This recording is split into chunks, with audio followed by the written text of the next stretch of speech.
it like hit me like That's a box of bricks. Yeah. I'm like, my own mother Yeah. doesn't want to deal with me. Yeah.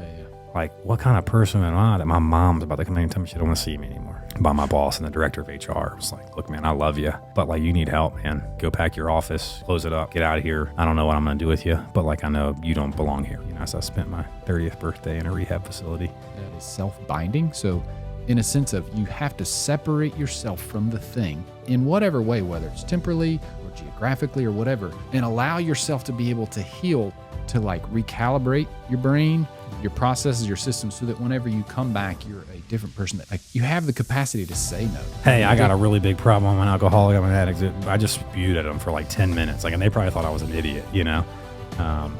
But I was like, man, I'm happy. For whatever reason, I just feel a sense of relief sitting in this room with you guys. That man looking back is like, man, I'm here because God needed me here to do something, man. I don't know what it is, but you know, as long as I try to do the next right thing and take care of God's kids, man, it'll all work out, you know? And so it's just started this love and this passion for like, man, if I can help people in any way, shape, or form, understand how important this has been for me in the mental side of like my sober journey. If there's one pill I could prescribe for anybody, that one thing, you'll be amazed at how that will change the rest of your life. Ladies and gentlemen, it is with great honor that I welcome you to the Desolate SpotLIFE podcast series. I have always believed that there is much to learn from every life lived, and we needn't look far to find lives that can inform, inspire, and instruct our own. As such, it is my sincerest desire to bring to you, in the context of health and wellness, individuals with powerful stories, living examples of failure and success, weakness and strength, so that you too can glean the wisdom to prepare and live a healthier future. Join me as your host, Dr. Adam Saucerman, as these individuals honor us with their candid stories that shine light on our own inherent weaknesses, but also our shared capacity to adapt and overcome.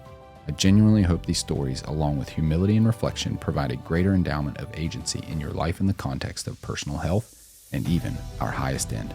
As always, feel free to check out our other podcast series and resources at www.desolatehealth.com, where we attempt to pursue and purvey the most relevant and cutting-edge health information in various forms to fulfill our mission of reconciliation of healthy living. Also, it is important for me to say that the content provided on this platform is for informational purposes only and should not be considered as medical advice or a substitute for professional care. I am a licensed physician, but the information shared here does not establish a doctor-patient relationship. Always consult your healthcare provider or a qualified medical professional regarding any questions or decisions about your health or medical conditions. Do not delay seeking professional advice because of information you have read or viewed here. Now let's get to it. And so he comes in, he just looks at me. He's like, hey, man, you doing all right, buddy? It's like, no, man, I don't think I'm doing that good, you know, but like, I don't really know what's wrong with me. You know, I didn't have the courage to like tell him. Was this like you were almost kind of, you were close to divulging? I almost like wanted to like say I had a problem. It was like, a moment where you were legit started. But like I knew him because like I had joined the gym, you know, a few years before, a couple years before. So you were doing CrossFit at that time? Yes. You know, how like often were you going? Once a week to just show up and make people think that I was like, gotcha. It was more of the, hey, I needed people to have the illusion that I was a healthy. Okay. Yeah. Right. Yeah. But so you know Jim through the, but I at least knew him. Yeah. Correct. And so, you know, he just kind of comes and looks at me and says, hey, man, you doing all right? I'm like, nah, I don't really know what's wrong with me though. You know, he's like, look, if you ever need anything, man, you know, just let me know, you know. Way to go, I'm Jim. Here. And, I was like, yeah, man, I'm good. I'll figure it out. You Jim, know, if you hear this, man, way to go. And yeah, way to be a human. And he knew, you know, he'd seen the blood work. He'd seen me in there. You think, did they do a drug screen? Do you know? Yeah, they did. They did a toxology, you know. So like he knew, you know. Yeah. But he's just like, hey, man, you good? Like, yeah. And at that point, my boss at the time, I'm like, hey, man, I'm just really struggling. Like, I don't know what to do. I'm just, you know, I have a problem with drinking. I don't know. And man, it was cool. His, you know, his mother-in-law had been sober for a really long time. He's like, hey man, like we have an employee assistance line and like, I love you. And like, why don't you call this number? It's an employee assistance program for us and see if you can get yourself some help. That's awesome. You know? And you know, so I called, man, and like went to see, it was like found a counselor and it was like, hey man, like I have a problem. And this guy was kind of a little more old school, man. He's probably in his late 70s, you know, and he was like, well, you don't really need to stop, man. You sound like you just have a moderation problem. And well, it's like, that's how it sounds because I'm lying to you. You know, like I'm lying to you and telling you what my intake is and whatever. And so then like, that begins probably in like spring of 16, into summer and fall of 16 is like the notorious, like we try different methods to see if it works. I'll drink clear liquor only. I'll drink brown liquor only. I'll drink beer only. I'll drink wine only. I'll do whatever, you know? And none of it works. Of course, like it doesn't matter. You know what I mean? No. Like I won't do drugs for 3 days. If I take 3 days, it'll be fine. You know, like I just try all these different methods and it still doesn't work, right? Like inevitably it doesn't, it's just not, you know, given sufficient reason, a normal person will stop drinking. Like that's right. For me, it's like, it's no sufficient reason, bro. I'm good. Like let's just figure out a way to do it successfully. How do I not smell bad? How do I not, you know, whatever. You know, how do I wake up and not smell like a brewery? It's like, well, bro, you slept for 30 minutes. Like that's not really sleeping. You know, you stop drinking at 7 a.m., you know? And you know, it catches up to me. And, you know, I have some issues that happen at work with some coworkers and the same guy that told me to get, you know, the employee assistance. You know, I had kind of known it was getting out of control. And so I'd reached back out. The only lifeline was like a week before basically this happened. I had reached back out saying, hey, I think I need a different counselor. Like I'm not getting any better. And I had record of reaching out to them. So when this thing, I got confronted on this Tuesday by my boss and the director of HR. I was like, look, man, I love you. But like, you need help, man. And like, I don't know what it is you got to do, but like go pack your office, close it up, get out of here. I don't know what I'm going to do with you, but like, I know you don't belong here right now. And you know, he asked me to pack my office and went down to Finance Hall and packed up my middle office and boxed up everything and walked out to my car. And I got a text message from one of the guys that just, it was pretty basic and I'll never forget it. And pardon my French for whoever's listening to this, but it was pretty straight to the point. And he just said, hey man, I forgive you because you're sick, but if you ever talk to me again, I'll kill you, you know? And who was this? It was one of my coworkers that I worked with. Just some things that had transpired that we won't talk about here that aren't really relevant. Yeah. But for whatever reason, that was like the first time in my life. Because like, look, man, along the way, if you're like me, people have told you, hey, man, maybe you shouldn't drink like that. Hey, man, maybe you shouldn't party so much. Hey, man, like, you okay? Like, you know, there's people constantly like, you know, this isn't normal. But like, I'm like, let me drink the poison. What do you care? It doesn't affect you. You know, you're not thinking about the repercussions and where it affects family and friends and people who care about you. It's like, what do you care what I do? Stay in your world. I'm going to handle my world. Yeah. Leave it alone, you know? And for whatever reason, like I've read that message and I was like, dude, I am sick. Like this is not like normal people don't behave like this. Like this isn't what normal people do. You know, it's interesting that's the thing that was. For whatever it was like this, like God moment that God was like, hey man, you need to shut your mouth, and listen a little bit, you know? And for whatever reason, it just happened that day, you know? And so I went home and I'm like full of ego and full of like, dude, if I'm getting sober, like I'm going to Dr. Drew, I'm going to Passages Malibu. I'm like, in my mind, I'm like, I go home and I Google like top 10 treatment facilities in America.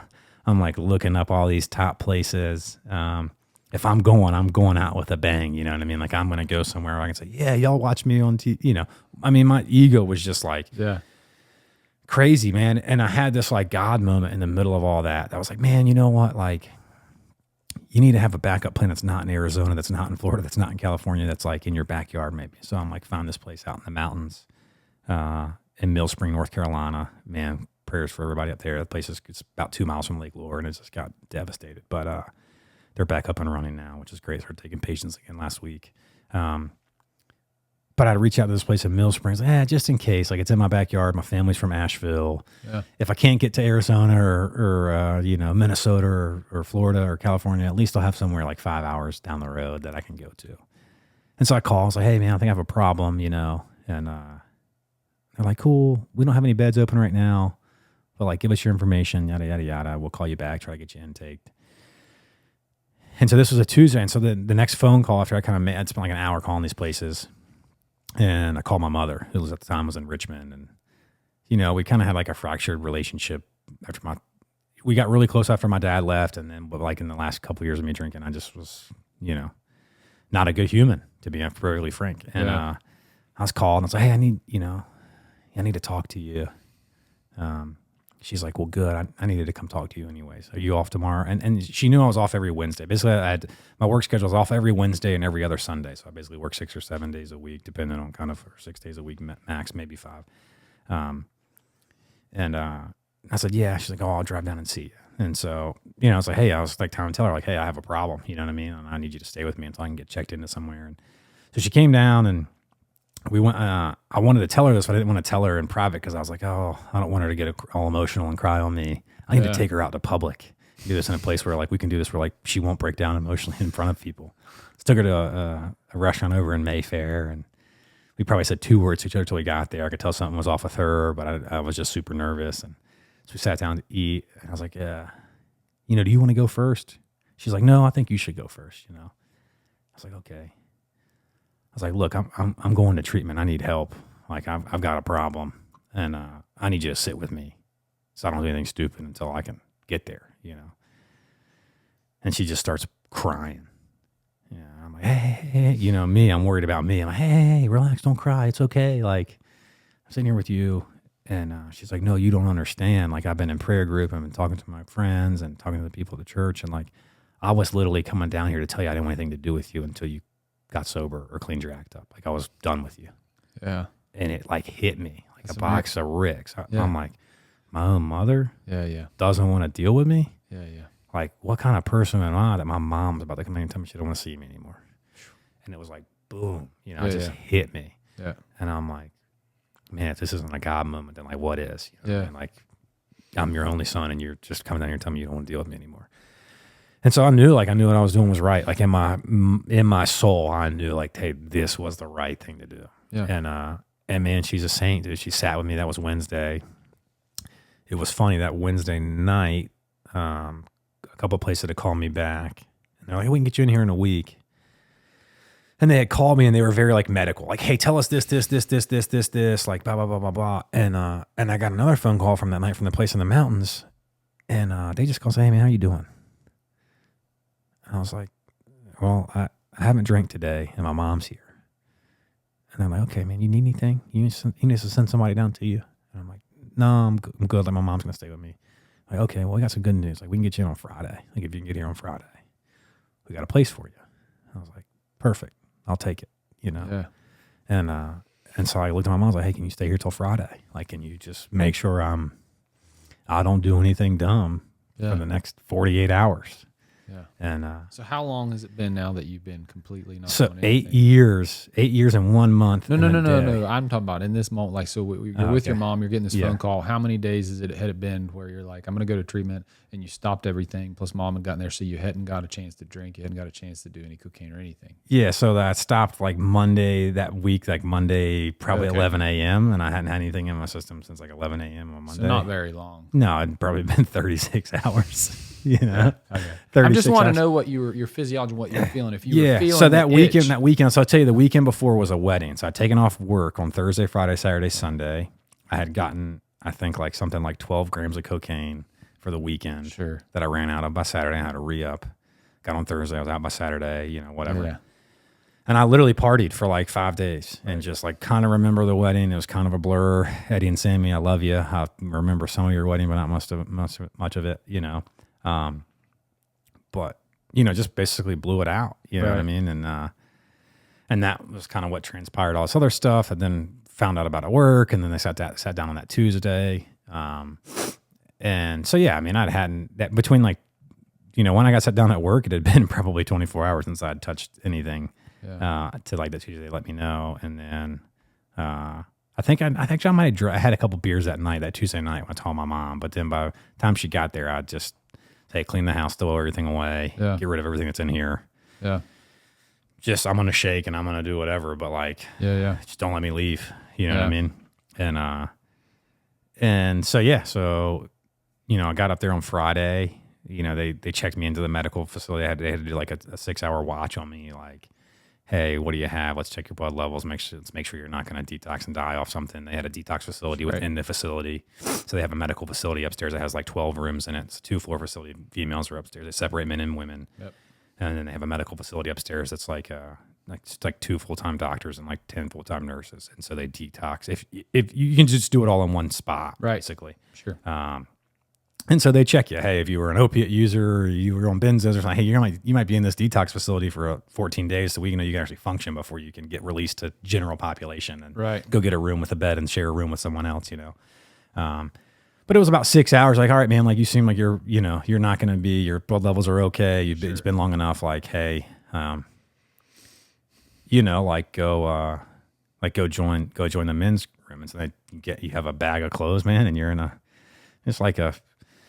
it's not, the place that I went to was pretty nice, probably nicer than most like state-run facilities. Obviously, it's a privately run facility, so it's pretty nice. So you shared a room with one guy. It was like our room, our bathroom, But it just so happened I got there at like 10 a.m. and by 7 p.m. I was in like general population, and they had like a men's meeting that night, and for whatever reason, like in like the next first like God moment in my life, like they were, the treatment facility has like different programs available, so you learn about the different recovery programs that are available to alcoholics, substance abuse users, whatever. And there's a line in one of them that's like, hey, unless you're completely honest with yourself, like you're gonna fail, basically. And so it got to me, and I just like threw up. Hey, I got a really big problem. I'm an alcoholic. I'm an addict. I just spewed at them for like 10 minutes, and they probably thought I was an idiot, But I was like, man, I'm happy for whatever reason. I just feel a sense of relief sitting in this room with you guys, and like I'm happy to be here, And thus started my 45-day journey at the treatment facility. When you get assigned a counselor, and then you go through classes, and you go through kind of, hey, what are we here for? What's going on? What's the mental problems that you're facing? They kind of introduce you to all different concepts, whether it's Alcoholics Anonymous or Smart Recovery or, whatever. They kind of give you like almost like this smorgasbord of options, and they go, here's a lot of different things. The fundamentals of them are all pretty similar. Yeah. We need to reset your brain. Right. You got to figure out what it is it does for you, and like, look, you don't have contact with, and you had to quit all substances. And then they were only, I think at the time they gave me like Wellbutrin or something to like make sure I was sleeping and like actually trying to recover. And honestly, man, probably for like the first 2 weeks, I was just there in a haze. Like, but they take everything. You have no phones. You have no connection with the outside world. Right. It's like, hey, they had a nature trail. They had like a 5-mile trail you could go run. So I started running again, just like, but I think I went in there. When I checked in, I was like 236 pounds. I was drinking something like 6,000 to 7,000 calories a day and alcohol, and taking. So I wasn't really eating a ton, but like my caloric intake was like through the roof because I was just pounding alcohol. Beer's got a lot of calories in it. Good beer. And a beer that's craft beer anyways. Yeah. And so I was pounding a lot of craft beer and a lot of Budweiser. So, I was taking a crap load of calories in on a daily basis in that regard. But I'd eat like one meal a day. And so I just had a ton of water weight and a lot. It's just a big, compared to now, I don't think I could, in college, I couldn't get over 170 pounds if I tried. We were working out so much. Yeah. Really, I couldn't get over 200 pounds through, I checked in 4 days before my 30th birthday. So I checked in on October 20th, 2016, and my birthday was October 24th. So I spent my 30th birthday in a rehab facility. Yeah. And the guys gave me graham crackers, cream cheese, and grape jelly and said, here's your cheesecake, rehab style. Oh man, that was my dessert. Gosh, and because it was like, hey man, they have a personal chef there, Brian. He's awesome. But they would, they have a chef team there, like cooks you 3 full meals a day. Yeah. Like diet's a huge part of it. Yeah, like you don't eat trash. Like this place was very like. He was a chef at the owner of this, or the CEO of this place had like a custom restaurant in the mountains, and was like, I want you to come work for me. So you can't afford me. He's like, yes, I can. I don't care. You're going to help people. And this chef was in there making real food, like trying to get people back in it. Hey, you're going to eat real. And it was crazy because then they would take away snacks and stuff. And you couldn't snack. It's like, hey, here's your meals. Here's what you can eat. Yeah. We're going to cook it for you. Yeah, if you're allergic to whatever, we'll cook it specific. So breakfast, lunch, and dinner every day. And it was like the first time probably since college I'd ever been on a routine of like, and I'm actually eating nutrition. Hey, I actually want to go be active. Hey, I actually want to. I've never really thought about it, but I feel like it's worth a pointer noting that, our eating, there's some similarities in the processed eating habits that Americans and people have developed in substance abuse. In the sense of, you hit the thing, euphoria, dopamine, whatever, then the crash. Then you're looking to like go again. And, I'm not going to get into the weeds about sort of insulin spikes and, pleasure centers in the brain whenever you're eating. But, and most people are sort of aware, or maybe people who've watched like, you remember the guy who ate McDonald's for like 6 months? Yeah. You remember him talking about how he was like just so depressed, and it's like he'd have like the moment of like, oh, he'd get his essentially drug, his fix, he'd be happy for a minute, and then it goes back in the depression. I think that it's actually brilliant that they're smart enough to recognize that we're going to like remove that, because it's fitting that same pattern of the substances up and down to like, we're going to make you these like wholesome meals that are satisfying. There's still a pleasurable experience involved, but it's not that same, and like addictive sort of pattern that you see in drugs, the same way with some of the sugary stuff where it's like, the up downs of all that stuff. And that probably actually is an important part, or like it's kudos to those people that they recognize that and put the effort in there. And I think that's probably setting you up for success to help remove those things that share that same pattern, that addictive pattern. Oh, yeah. Because there's probably a ton of people. I mean, a lot of people gain weight after they get off certain drugs. And it's probably the same thing. Now they're chasing the high in sugar, or chasing the high in something else. Absolutely. Yeah. And it was eliminated. You know what I mean? Like the only thing that was available to you 24/7 was water and tea, like green tea bags. That was it. So, hey, bro. Yeah. If you don't want to eat during lunch, like here's water and here's green tea. Wow. Like have at it. Like they would take everything down in between every breakfast, lunch, and dinner. It's like, no. This isn't a free for all for you to just like eat junk. Now, they would also, there would be time that you could go buy some candy and some sugar, because obviously coming off of alcohol, a lot of sugar intakes, a lot of alcoholics. It's good to have like a mint or something to suck on, or something to chew on, just a fixation, or sugar. Look, I drink 7,000 calories a day. Like my body was used to having some type of sugar processed through my body. You know what I mean? But it wasn't available through their dining. You could go buy it at the. There's some theory and idea when you're just telling me that, of like from a medical perspective also, that it makes sense is that. So you've got this, I don't know. So the sugar, it's like making you high, but a lot of like people go through these periods where they do what's called a dopamine reset. And so you've got this person that is in this deficit and they're sort of down. It leaves you in a state where you're going to want to find the thing that's going to get you up. And I feel like if they put a lot of food out there that can do that, it's going to almost set you up for failure to then attach to the food to make the fix, as opposed to loving you enough to let you sit in that state where we're talking about the balance, where you're in that negative state, but allowing it to slowly correct itself on its own without artificially trying to do it. Because ultimately, it's going to fill the new thing in the slot of the cocaine or the alcohol or whatever. Does that make sense to you? Yeah, absolutely. It's brilliant. I never really thought about that aspect. Yeah. So that was great. That was the first time like in, probably 12 years, 10 years, I had like gotten back into like actually eating 3 healthy meals. You eat pretty good now? I mean, yeah. Now I do. Did that carry over? Did you continue to eat well after that? Yeah. There were stints for sure. I mean, getting married to my wife like definitely helped. You know what I mean? Like being the bachelor was different. But no, like, and that carried on, right? So I got out of that program, which was fantastic, or that treatment facility, man, it's a 45-day program. And got into a program and been working a program ever since, which has been great. But yeah, I mean, getting out of that. So that was October of 16. I got out in December of 16. And it's one of those things, man, that like people always ask, like, what has to change? Like, I mean, everything, you know what I mean? Like everything has to change, you know what I mean?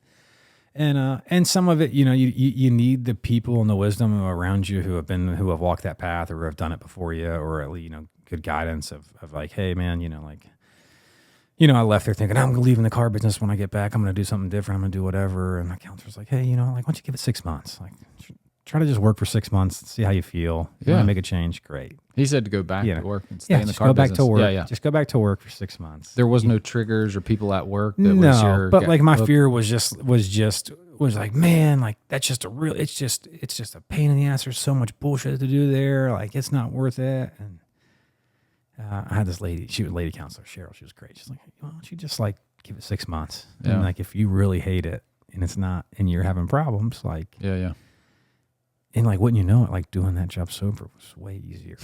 Trying to do it, trying to do it on 2 hours of sleep. Imagine that. And she's calling me weekly when I first get out. Hey, how you doing? Just checking in. Yeah. It's like, man, it's a little bit easier to deal with this when you're not Let me ask you haven't a slept 2 probing hours. question. I think that I just want to hear your mind on, because what I do know some parts of with regard to addiction medicine. So if you take somebody, and this, a great example of this would be the Vietnam vets.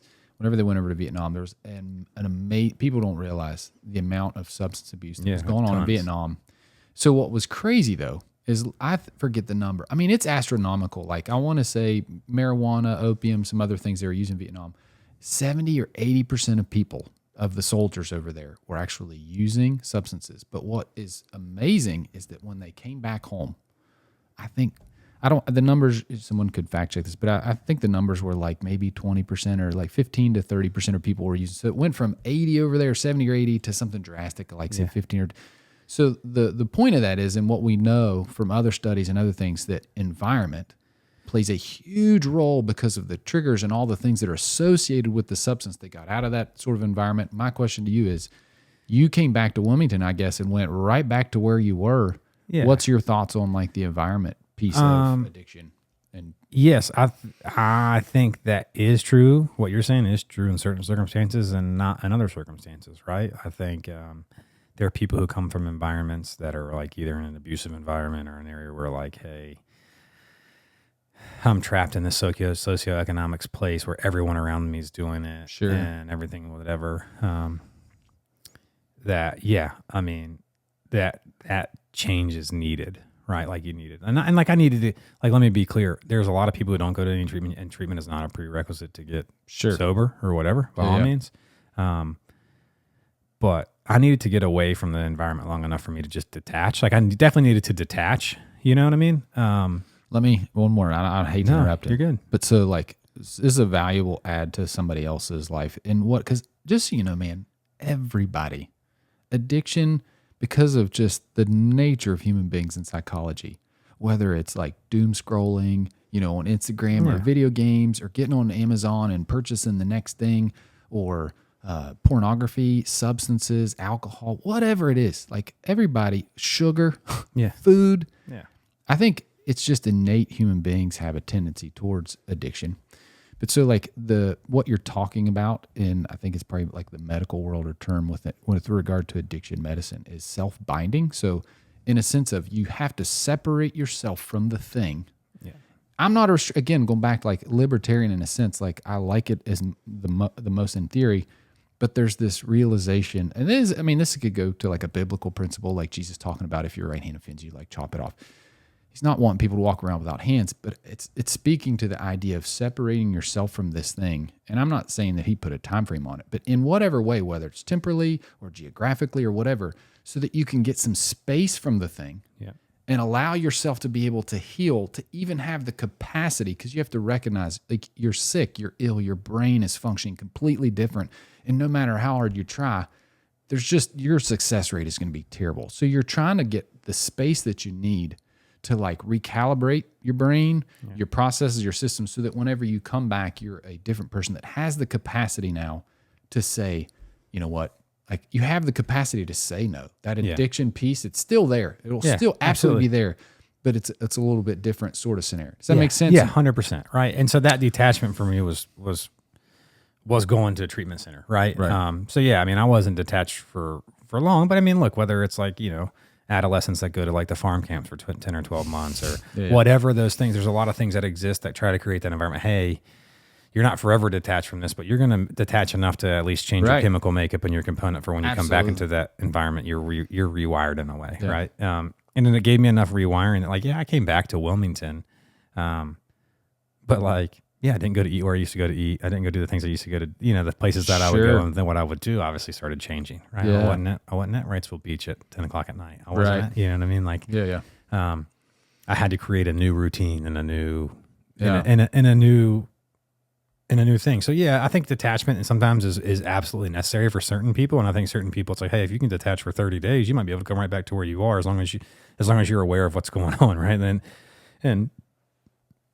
And to be clear, in my opinion, whatever it is, substance abuse, pornography, sex addiction, alcoholism, in order for it to work, the person has to want it. Like, right, there's a lot of people. There's a lot That's of people. data backed. Yeah, Data backed. You know what I mean? For Like, sure, there's people who will come and say, "Hey, man, can you help this guy?" You know, it's like, look, man, I can love this person from afar, but until they come and tell me, "Hey, man, I want help," there's not a doctor, and I'd put my life on it. I don't know that there's a doctor in this world that's going to give them anything that's going to make them willing. And willingness is a God-given right that they can either decide that God wants to make them willing or not. And until I was willing to say, sure, hey, I needed to change, you could have been a medical guy putting whatever fact in front of me, and I'd have thrown up the middle finger and be like, bro, I'm going to get a beer. See you later. We know this. Right? Like, we know and this. And so some of that's like, look, yeah, because you may take a younger adolescent or an early 20s person and attach them for their location because that's what the parents think they need to do. It doesn't matter if you send them to Zimbabwe and bring them back. If they weren't willing to actually relocate, it has zero effect. Yeah. Right. So like, yeah, that detachment works with the caveat that the person that is detaching is willingly saying, hey, I need to go somewhere else, or hey, I need to move. Because if you take that 13-year-old or the 13-year-old or 14-year-old who all of a sudden is addicted to pills and he's in middle school and you send him somewhere, him being detached for 6 months, if he wants to come back and he didn't want to go there, isn't going to have the same effect as like a 15-year-old kid going, man, I'm 15. What am I doing going down this path? I need to stop. It's completely different, right? So yeah, I mean, I think that detachment was good. And look, I mean, I changed it. Like I changed my phone number. Like I did change some pretty fundamental things when I came out there. Like I'm not going to call the same people. I'm not going to have the same contacts in my phone. I'm not going to have some of these basics that are very like, hey, here's a game plan. Here's a card that they made me write on like, hey, before I drink, I will call a friend, go for a run, go play golf. Like, hey, what do you like to do? Put this in your card. And before you decide that you think that's a good idea, look at that thing. That's like straight out of the car business. They make you sign on the line that I want to buy the car for this price. Yeah. It's like a tactic. And so you're just trying to solidify it's like, hey, before you decide to do this, like if you can't do one of these three things, you know what I mean? Yeah. And man, I got heavily involved in a program that really helped me reconnect my, establish my relationship with God that I was in church as a young person and had some fundamental problems with it being a history major, as I told you. I wrote a thesis on the Children's Crusade of 1212. So I had this huge, 75-page thesis, like, man, we're fighting all over the world for the same principles. I don't quite get it. You know what I mean? Like, we're the problem. Man is the problem, not God. You know what I mean? Like, put us in anything and we're going to screw it up. I don't care what it is. Sure. But like fundamentally, I knew there was this idea of God I had to get back to it some way, shape or form. That's the only reason I'm sitting here today. You know what I mean? There's plenty of reasons, plenty of times I could die. I could have done something stupid that, Sure. That man looking back, it's like, man, I'm here because God needed me here to do something, man. I don't know what it is, but as long as I try to do the next right thing and take care of God's kids, man, it'll all work out, you know? And, so I came back, man, and that was 8 years ago, 8 years and a month ago, Let me steer, because I want to steer us towards CrossFit. So, and I'll get into this other side. So we talked about self-binding. That's a legit thing that is part, I think, for people who've made a decision. I think that's one tool that is a temporary tool that you use. Generally, maybe somebody has to have some, construct in place to sort of keep it at a distance, such a distance, and make it not completely accessible. But as a general, a lot of people need a time of self-binding, and then they can kind of ease their way or sort of feel their way back to how close they can get to whatever it is that the problem was. But I think the really interesting one for me from a physiologic standpoint, when we're talking about that balance, is that there's this weird concept that I'll say two pathways that I would say that people really discovered and are leveraging hard on, both in depression in a sense and in substance abuse. Both these sort of scenarios, you've got this, we'll say, I don't know about specifics with depression, it's complicated, but as a general rule, you've got this dopamine axis and you're sort of in balance. You get to a place where it's like you're sort of in this, in a bad state where it's not balanced anymore. You're on the side of negative. Yeah. And so what's crazy is that we know that if you put a bunch of power to the side of the dopamine axis of reward, you feel good, but slowly over time, that homeostasis is pushing on it whenever the reward, whatever it was, alcohol, drugs, whatever, it when it comes back, then it balances low. And then you're in a state for a while where you're at a deficit. Over time, now you remove the thing and it's like it doesn't come back. You're just sort of in this constant deficit. But a couple tactics for people, and what we've seen too, studies, you can see this, is that it's amazing. You can actually step on the opposite side. the pain side of things intentionally with intent. And that in that same way that you were tipping a balance to the negative because you put so much weight on the positive side, now you're sort of sitting in the negative. You can, in some senses, sit on the negative, and like whenever you get off of the gas pedal, now it's like it tips to the positive side and stays there. 2 examples real quick. And this, I presume, flows into CrossFit, whether you knew it or not. This is the David Goggins. This is the David Goggins. Literally flowing you into CrossFit right here. But so two of them. Cold shock therapy is one of them that is instituted, and it is profound. There's a fantastic study. It was, I think, a Scandinavian study where they looked at like 10 guys, and they basically put them in, and it wasn't even that cold in my opinion. It was 59 degrees. So when they put these guys in the water, if you look at their serum dopamine levels, and I think they looked at norepinephrine as well, but over the course of an hour, like their dopamine levels went up 250% by sitting in this painful cold water sort of scenario, this steady rise. Like, so they're developing euphoria from sitting, in some sense, the euphoric chemical. Now they're still feeling the pain. So this is like what's probably happening. That's the balance. So you're in misery in some sense. You're dying because of this cold. Your body is jacking up the dopamine. You don't feel euphoric because you're still in the cold and it's hurting. But the minute you get out of the water, now all of a sudden you're like buried and you're feeling good. And if anybody's ever done this, I figured this out. Like, this is kind of happenstance. We would do like a polar plunge. It wasn't really a polar plunge, but there's a place nearby the house. It's Cumbrabo, Mill Creek. P.S. Anybody, Appalachias are beautiful. West Virginia is a beautiful state. It's poor, got a lot of problems, but there's some amazing places to investigate and go. But every spring, or like early spring, May, which in West Virginia, that's not warm yet. Like May 1 is like, still coming out of winter. It's not warm. There might be ice still on the ground at some point, like in April. It might be snow in April.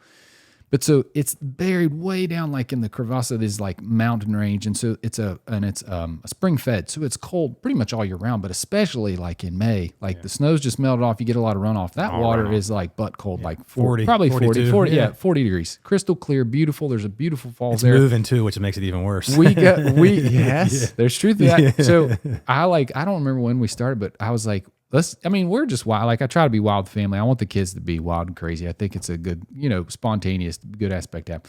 So we all jump in, and I'm like, come on, do it. And we all get out, and they're all screaming like, you're crazy. And I'm like, let's do it. And so I just, strip down to my knickers and just dive in. And it is pain. I mean, literally needles. Pain. It was pain. But there's a part of it that's like, makes you want to, woo. Like, it feels great. So anyway, so I'm in there, and it's like, I'm trying to play out like, so they will get in. And I talk all the kids, they get in, and the kids, they love it. Like, you can tell they're probably feeling the euphoria. But whenever you get out, it's amazing how your body just feels like it's so hot. Like, it was cold. It wasn't even that warm down in that little valley, but I mean, you just feel warm. And we talked my wife into it. I should post in this. Oh my goodness. Maybe I will post with this one. My wife and her, well, we probably can't because all of us were in our skivvies. Oh, okay. Anyways, but she came out of there screaming. Even her face would probably get, crop her face so out. Good. And my wife can't hold it in. She's a vocal person. She just was screaming like, no. But me and my wife later, like an hour or two later, we both were sort of we both felt so good after. And I wasn't sure if it was just kind of coincidence. I didn't think so. But I looked forward the next year. I wanted to go do it again because I'm like, you just felt so good after. And I'm pretty sure this was from. It was, I don't know when this was, but I just had never really investigated like cold plunge or like, cold shock therapy whatsoever. But anyhow, like it has become a staple every year when we first get back kids off school break and we get to go back to West Virginia. We go to Mill Creek and I look forward to jumping into that butt cold water and how good you feel after. I have never bought the pool because I just don't want the apparatus around the house, but I legitimately think that there's probably a lot of other benefits. But anyways. To be coming summer 2025 at the new gym, don't worry.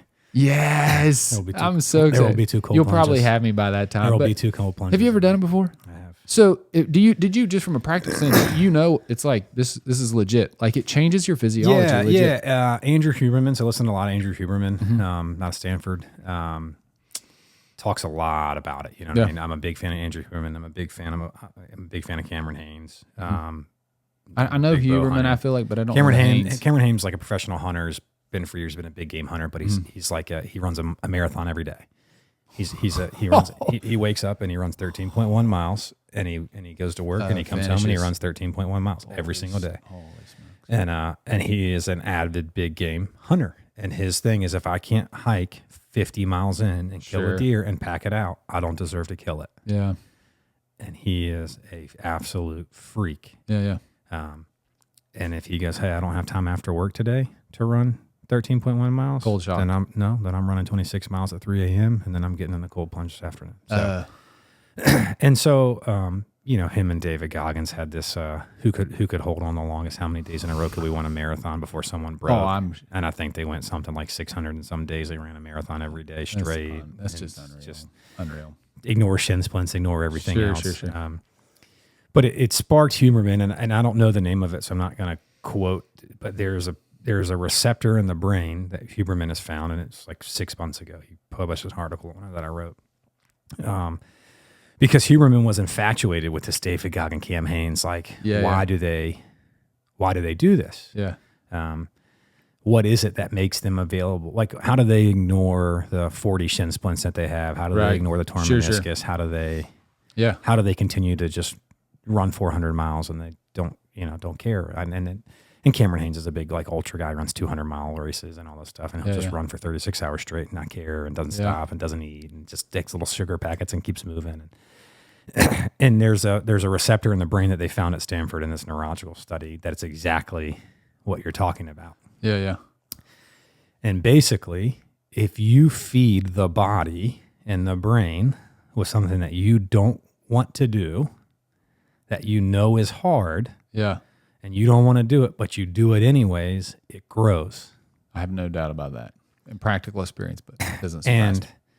It's funny because what it also shows is that if you thoroughly enjoy a cold plunge, it doesn't have the same effect on the brain. Sure. And it shows that it won't grow as much. Yeah. And so there's a level of that now helps me understand my obsession with CrossFit in the gym. Yeah. Because I will tell you, as a young athlete through high school and college, I could have gave 2 pennies about weightlifting. Oh, yeah. Whatever. I was like, man, I'm faster than most people. I really don't care. I don't need to be big. Yeah. Whatever. I just didn't care. It just wasn't, this doesn't appeal to me. Yeah. You know what I mean? Like, I was physically fit because I was active 20 hours a day. You know what I mean? Not, I rode my bike to the pool. I played volleyball all day. I'd swim in a swimming. I go and play soccer practice. Like, I just was burning calories incessantly as an adolescent and just didn't, but like the gym and these things were just whatever. And I got introduced to cold therapy when I tore my Achilles in high school, and it was like miracle, and I hated it. It's like the first, it's like 30 seconds, a needle, 30 seconds or whatever. And after about a minute and a half, you don't feel anything. It's like, all right, whatever. Like, I can just get to a minute 30. I'll sit in that thing, whatever. Really give it to me, It's a little different full body. Yeah. And it was to my knees because I was trying to recount my appeal. Now getting there up to my neck is really different. I do not enjoy it, but I know that there's a benefit to it. Yep. But thus the obsession with the gym was kind of twofold. So like you said, let's come back to the gym and kind of some of those things that made me think about like, hey, where does CrossFit, now having the privilege to own a CrossFit gym, where does it come back into my life and this sobriety? And yes, I had been a member at a CrossFit community, before I got sober, and that was really just for appearances and make people think that I was doing stuff, but I was never actually like an active member. Until like probably summer of 2017, and probably the first 6 months I got sober was more about like, hey, I need to do the right thing. I need to show up. I need to do these things at work. I need to be able to talk to people in recovery. I need to just change my life patterns and get a routine in. And I would say about like spring of 17, one of the things I decided to implement was like, hey, you're going to wake up and go to the gym at 5 a.m. every day. Like I know you don't want to do it, but like you're, I'm overweight, I'm lazy, I'm just working. Like that's not who I am internally, but like it's who I am. I looked at myself like, man, this is not me. Like I gotta do something. And so I committed to go to the gym 4 days a week at 5 a.m. I was like, hey, that's what I'm gonna do. And then ensure that I could get to work. And it was the only thing I could do. I mean, I was working from 8:15 a.m. to 8 p.m. And so either if I wanted to kind of stay in the recovery community that I was in and make sure I hit enough of those things and kept that constant, the only time I could work out and guarantee I got to work out in was 5 a.m. So, I started waking up at 4 o'clock and started listening to Jocko Willink. And it was like, It's funny. I shared this video with your wife the other day. She said something. I was like, "Oh, your excuses, they're lies." She's like, "What are you talking about?" So I sent her this clip of Jocko. I haven't seen it. You have to send it to me. I'll send it to you, and it's just something. It's just like, "Oh yeah, you're too tired." Lie. "Oh, you're too old." Lie. "Oh, you're too young." Lie. "Oh, you're too weak." Lie. And it's just like, hey, your brain is it just wants you to think that it's just an excuse. Like, it's just, they're just all excuses, And so I was like, look, man, I'm going to stop making excuses. I'm going to get in the gym. And so in 2017, I kind of invested just back into hey, let's go to the gym and let's just see how you feel. You know what I mean? And man, the reward of how I felt through the rest of the day from a 5 a.m. workout for 40 minutes was astronomical. So that's you were tipping on that pain and misery. Yeah.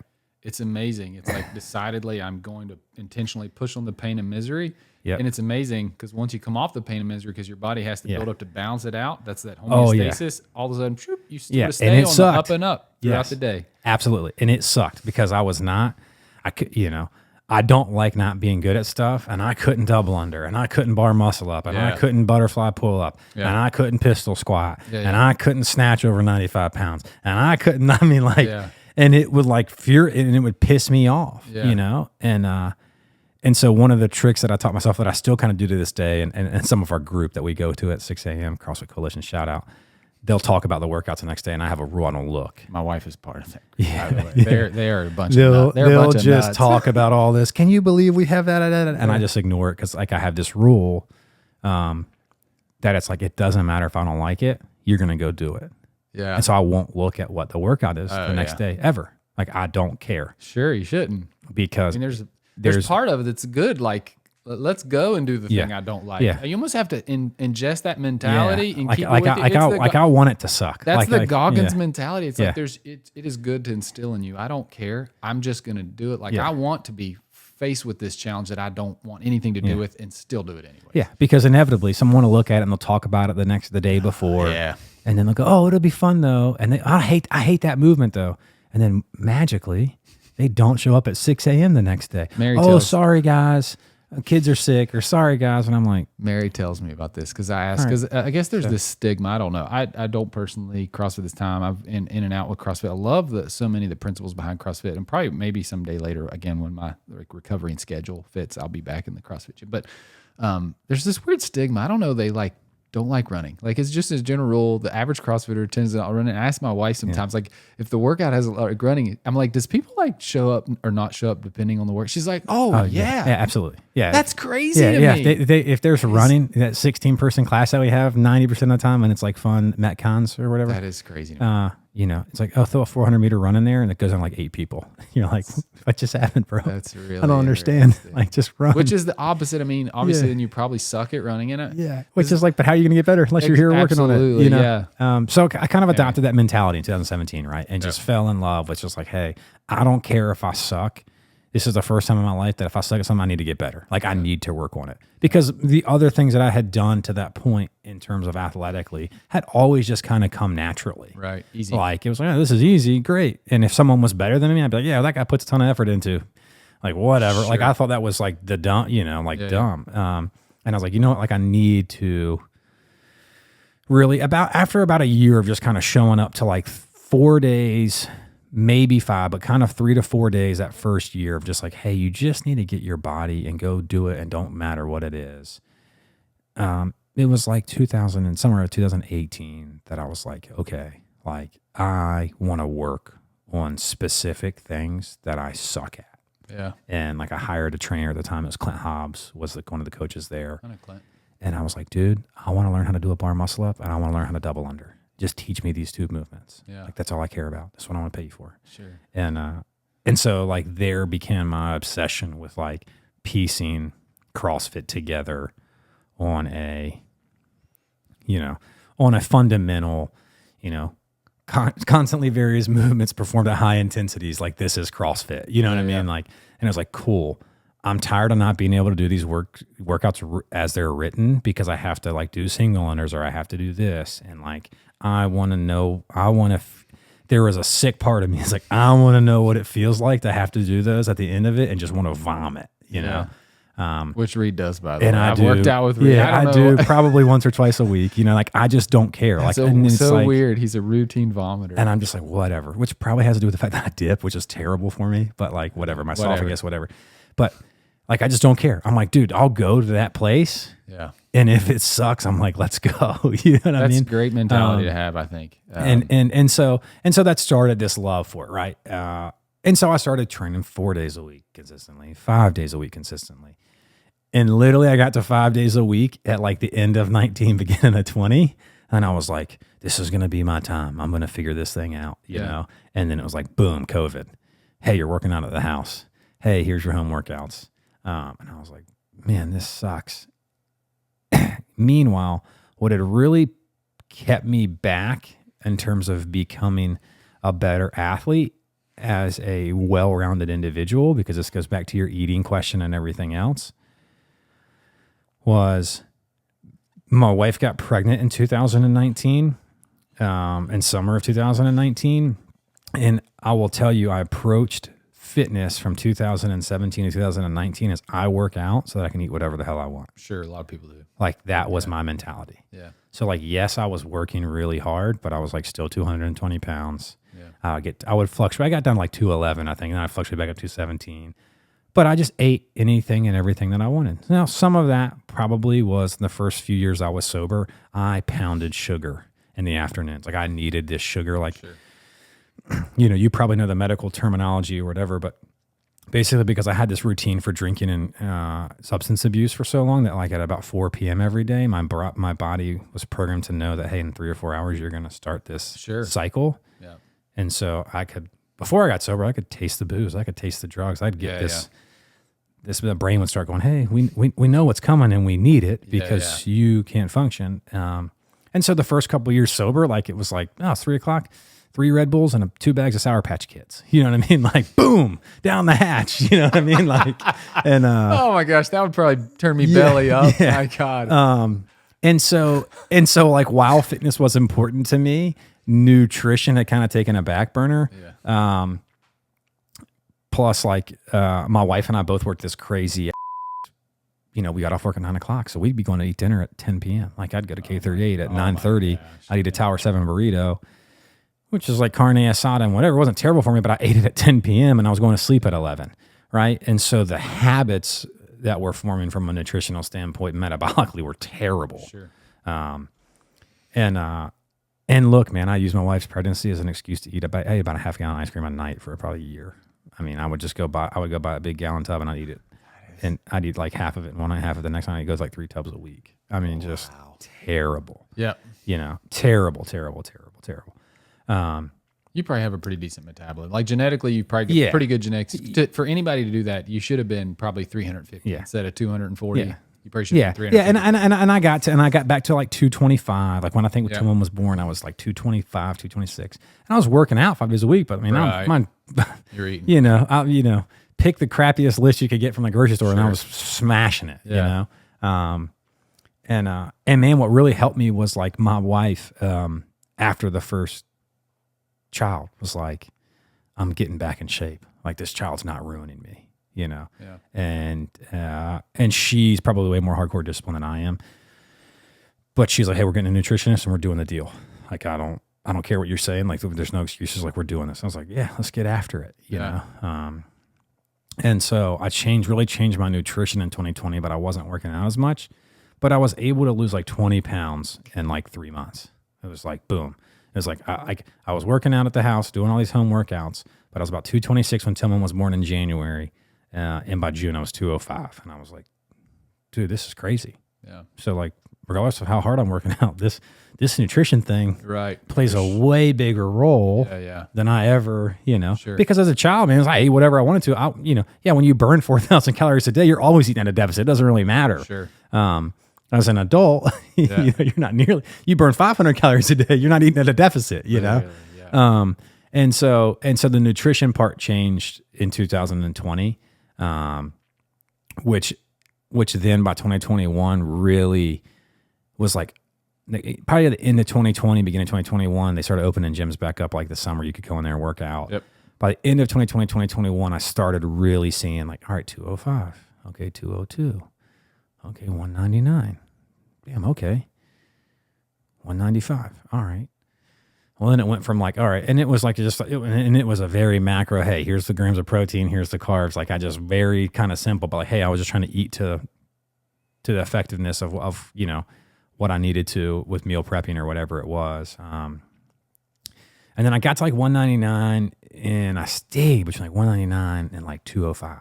And I just couldn't, just like 6 pound fluctuation. And I was like, man, my fighting weight's like 180 to 185. I know it is. And I kind of focused too much on weight probably for a little while. And like, instead of just like, hey, let's just figure out what we need to eat. And in 2021, I started intermittent fasting. I got a couple of intermittent fasting books, and let's just see like what happens. Like, let's just see if I wait till 11 o'clock to eat. Like, when I won't eat till 11. I'll eat between 11 and 6. I'll have like a 7-hour window eating every day. Let me see what this 16-hour fast does for me. 17-hour fast. How does it last? And man, it was like within 2 months, I dropped like 5-6 pounds. I was like, okay, there's something to this intermittent fasting. Yeah. Oh, okay. Like historically, humans weren't eating 16 hours a day. They were eating in a 6-hour window. Or there was definitely way more moments of fasting that was going on. Yes. So maybe my body likes this, But I did notice that because I was kind of fasting I was basically eating like probably somewhere between 2,000 to 2,500 calories a day. So I was like, man, it's probably a little light and like not as nutrient dense as I need. How can I fast with more nutrient dense foods to make this just like a better, and how can I supplement? And so in like 2022, I started eating way more red meat, but we found a farm that 100% grass fed, no antibiotics, no whatever. Hey, we just bought a whole cow, bought a freezer. Yeah. Like, hey, if I'm going to eat it, I want to at least eat a product that I know. This is what this thing was fed. This is where it was processed. Absolutely. If I'm going to eat that much of it, like I don't want it to be filled with steroids and antibiotics. Sure. And so I switched to a way more fruit and red meat diet, where I would pound bananas and I'd pound red meat and I'd eat steak and I'd eat eggs and I'd eat grapes and I'd eat blueberries and I'd eat antioxidants. And then it was like, okay, like where am I deficient? And then it became like, okay, vitamin routines. Hey, I need some D3. I probably need some creatine to help muscle recover. If I'm going to work out this hard and I'm going to do this, I got to recover better. I got to have some creatine.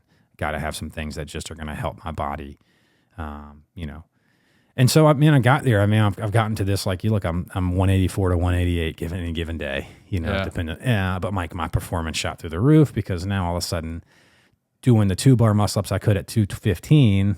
Oh yeah. Now I can do 10 of them because I'm not carrying around an extra 30 pounds that, jacks my heart rate to 170 in 2 minutes, Yeah. And so, meanwhile, I just saw the importance of like what, in this whole time, like what CrossFit and nutrition and health had done for me, for my wife, for the people that really, and it's any gym, right? This isn't CrossFit. Like CrossFit doesn't have look, I'll support anyone who wants to go work out and do the right thing, man. I'm awesome. Like you want to go to a F45, you want to go to Burn Boot Camp, you want to go to Access Fitness and Training, you want to go to Breakaway, dude, go wherever. Like, I don't care. Just move. Like, I'm not a, look, I'd love for people to come see us, great, but I don't care. Like, if you're a person, go move. Go to the gym around the corner from you. Sure. Support a local gym. Go help somebody. Yeah. There's great people there. They're going to bring you in the community. Just like open the car door. Like the hardest door to open is like the car door in the parking lot. 100%. Like the rest of them are going to be okay. You know what I mean? Yeah. And so it's just started this love and this passion for like, man, if I can help people in any way, shape, or form, understand how important this has been for me in the mental side of like my sober journey, my business journey, my family journey, the discipline it shows to my children, just overall, health journey, then like, dude, I'll give it away as much as I can. You know what I mean? Yeah. And so it led us purchasing the gym, about a year and a half ago. No, about 13, 14 months ago. And so it's been cool, man. We've been able to purchase the gym and, change just a lot of basic stuff, but just like interject like a presence back in there to just create a culture. It's like, look, man, we're here. we work out here with you guys. Like whatever you guys want, like we want to support. Like we're very blessed from the perspective that it's just an ancillary business for us. Right. So like we don't need to burn down the world. Like my wife and I aren't like nervous if the gym's not. I don't have 600 members, and Sure. and that's a blessing because I think it helps the culture of the gym as like, hey man, Absolutely. we're all here to just have fun and get fit, and I'm not trying to shove 16 different programs down your throat or whatever. And not that people that do that are bad. It's good for us. It's good for what my purpose of the gym is. And my purpose of the gym is, look, I want to give a safe place for people to come work out. Like if it breaks even, fantastic. I just want good people to be here. I just want people to be able to help people. And like, if it helps them like it did for me, and it helped me just, mentally feel better about where I am in life and what I have going on, then man, it's a success. Sure. Absolutely.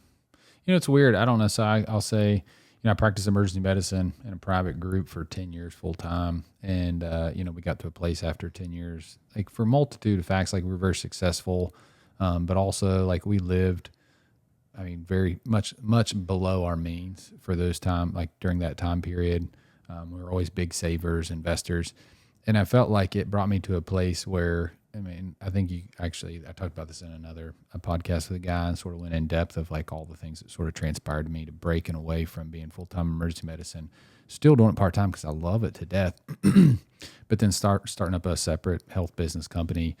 Like it's weird. Like I don't think that everybody in the world should have to do it this way, but I will say it seems nice to me. Or it's just really easy for me to make the right decisions because I don't need it in the sense. Does that make sense? Like financially, absolutely. You don't really need any of this. And so you're doing it clearly like out of like passion and love.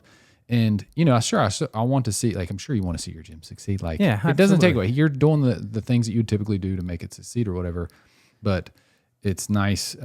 It's nice to be able to, I don't know, just not have the stress. And it's an altruistic investment as opposed to a monetary investment. Correct. Right? It has this sense where it's nice that you can be, just not as distracted where, you got to make the ends meet. So you're pushing something that maybe isn't the best thing. Do you know what I mean? It's that short-term gain a little bit, but it's nice that you can really kind of like cancel out the noise and focus on what really matters. And it seems, I'll speak from like my perspective, it seems like you guys have like poured your heart and soul in there in the sense of, the money that you've put into that gym and the equipment and stuff, your trainers, you take care of the people. Like it's an amazing community, amazing vibe.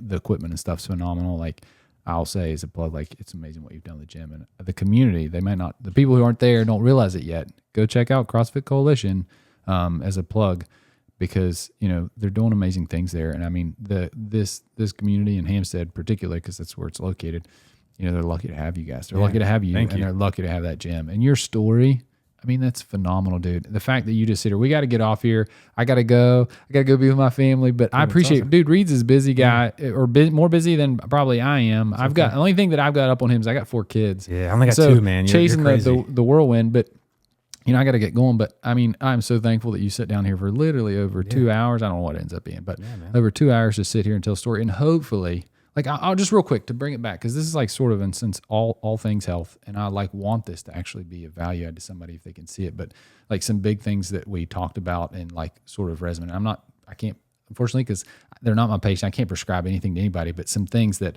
you're probably going to run into if you go to see a doctor, if you're dealing with addiction. But one of the things I talked about, like it really is something to know about. But self-binding, like that aspect of trying to get yourself separated in a safe place where you can heal or sort of get things straight before you're getting back in. There's a real place for that, and it's like a useful tool.